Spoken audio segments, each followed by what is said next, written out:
fournis par le ministre de la Formation professionnelle, de l'apprentissage et de l'insertion.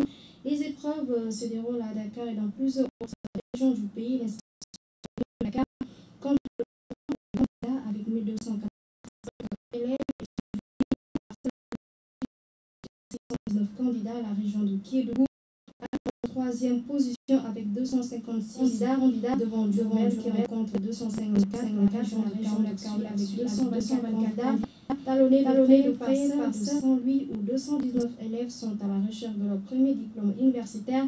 Viennent ensuite les régions de Thiès et Kolda, puis le département de Rufisque et la région de Tambacounda. Ziguinchor et Fatick ferment la marche avec respectivement 46 et 20 et 42 candidats. Toujours concernant les épreuves du baccalauréat technique qui ont démarré ce lundi matin, le ministre de la Formation professionnelle, de l'apprentissage et de l'insertion a visité les centres d'examen, lycée de la Fosse, IPJ et lycée Limamoulaye. Nous l'écoutons.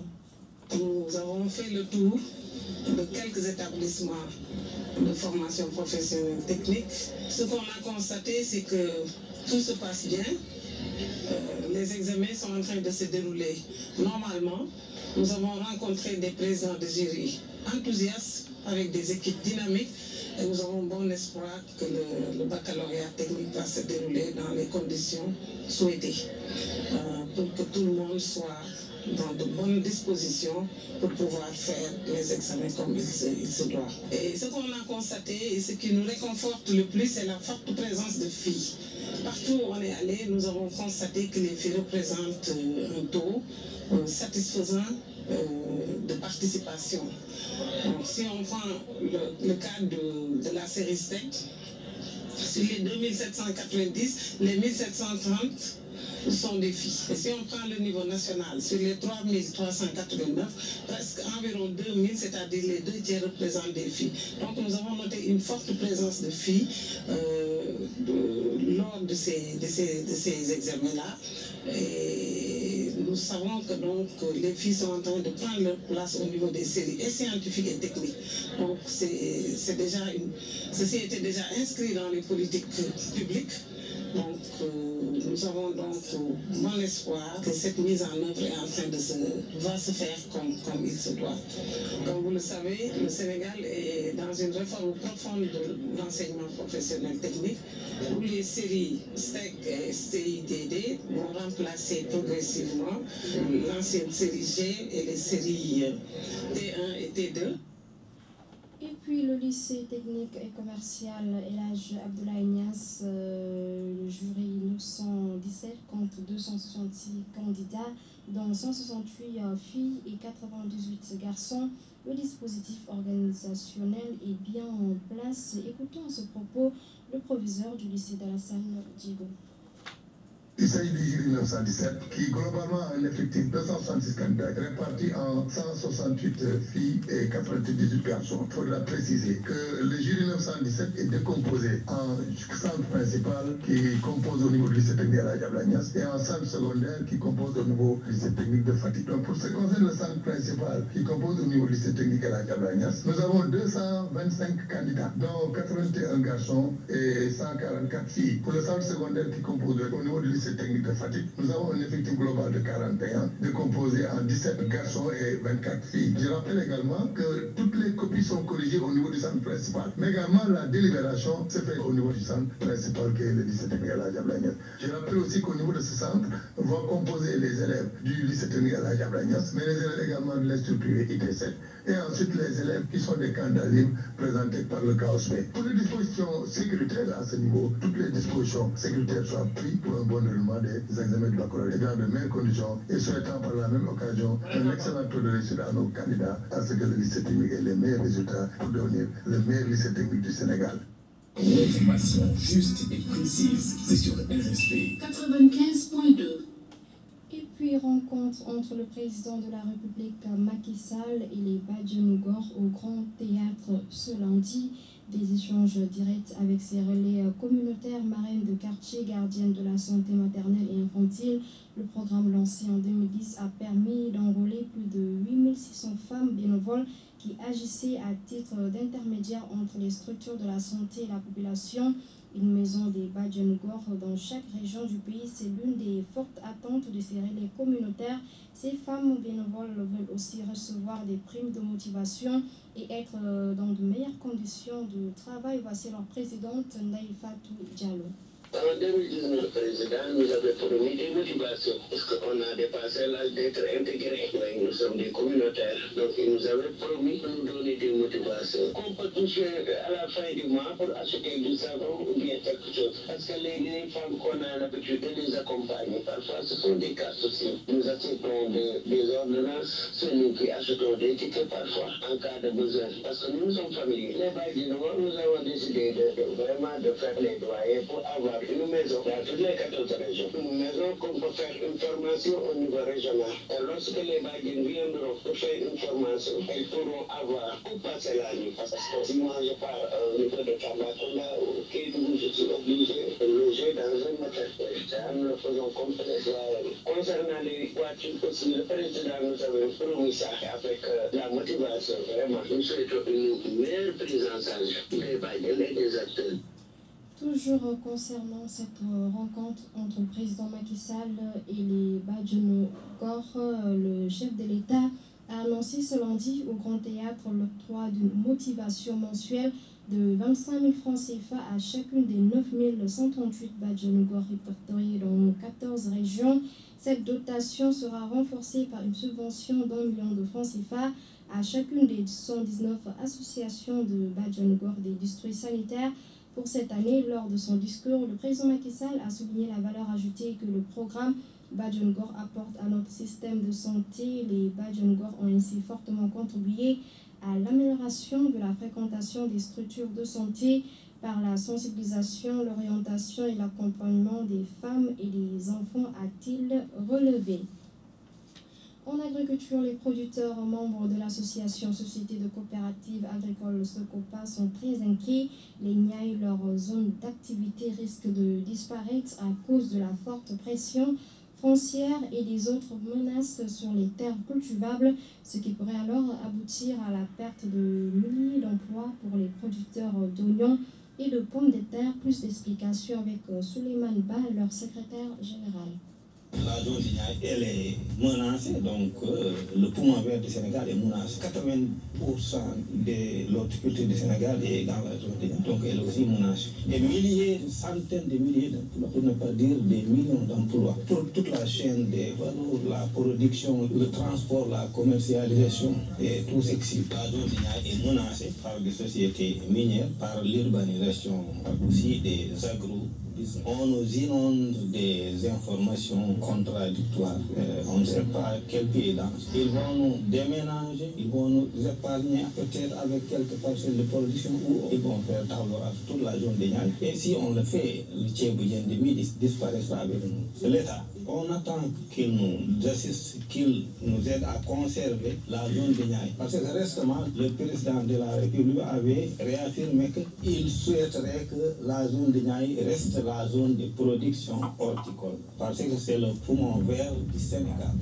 Vous écoutez la radio Espérance FM sur la 95.2.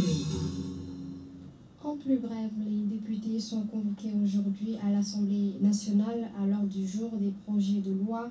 Projet de loi numéro 04-2023 autorisant le président de la République à ratifier la charte africaine des statistiques adoptée à Addis Abeba le 4 février 2009.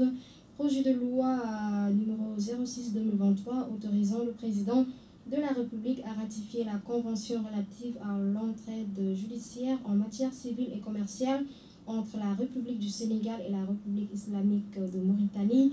Projet de loi numéro 07-2023 autorisant le président de la République à ratifier la charte africaine sur la sécurité routière adoptée par les membres de l'Union africaine le 31 janvier 2023 à Addis Abeba. Projet de loi numéro 08-2023 autorisant le président de la République à ratifier la convention de coopération juridique et judiciaire entre le gouvernement de la République du Sénégal et le gouvernement de l'État des Émirats arabes unis, signé à Abu Dhabi le 14 octobre 2021. D'ailleurs, c'est la ministre des Affaires étrangères et des Sénégalais de l'extérieur qui va défendre ces projets de loi. L'actualité internationale sur la 95.2.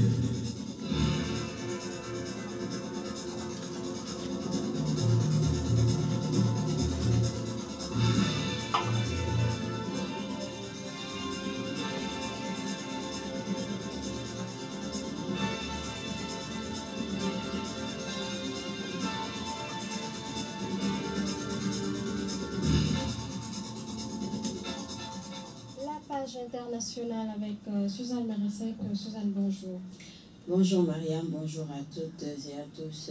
Direction le Bénin où le recrutement exceptionnel de 5000 jeunes béninois par l'armée annoncé par le gouvernement en avril dernier a démarré depuis 2021. Le Bénin fait face à des attaques de groupes armés.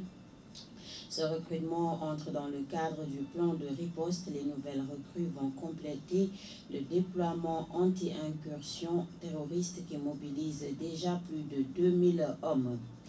Depuis que des combats ont éclaté au Soudan le 15 avril 2023, plus de 90 000 Sud-Soudanais ont pris le chemin du retour vers leur pays natal. Ils étaient au Soudan pour travailler, étudier ou se soigner. Et beaucoup avaient fui la guerre civile sud-soudanaise. C'est principalement au nord-est du Soudan du Sud qu'ils affluent vers Rank, une petite ville située au nord du Nil. En attendant de pouvoir continuer leur voyage, ils tentent d'envisager l'avenir malgré toutes les incertitudes. Silvio Berlusconi, le mania des médias qui a dirigé l'Italie durant 9 ans, est mort à 86 ans des suites d'une leucémie. Selon son entourage surnommé l'immortel pour sa longévité en politique, le sénateur et homme d'affaires a profondément marqué le paysage politique de son pays, celui qui avait été empêtré plutôt dans des scandales sexuels et des affaires judiciaires. Son fin régna près de 30 ans sur la vie politique italienne, repoussant sans cesse la fin de sa vie publique. Après 1 an et demi à s'appuyer sur une loi d'urgence, le Parlement irakien vote enfin sa loi de finances politiques prévue pour être reconduite pendant 3 années de suite et éviter une nouvelle paralysie. Le texte a cependant créé de nombreux débats. Il aura fallu presque 3 mois aux parlementaires pour passer au vote et celui-ci ne semble pas vouloir se terminer. C'est tout pour la page internationale. Tout de suite le sport. L'actualité sportive. L'actualité sportive.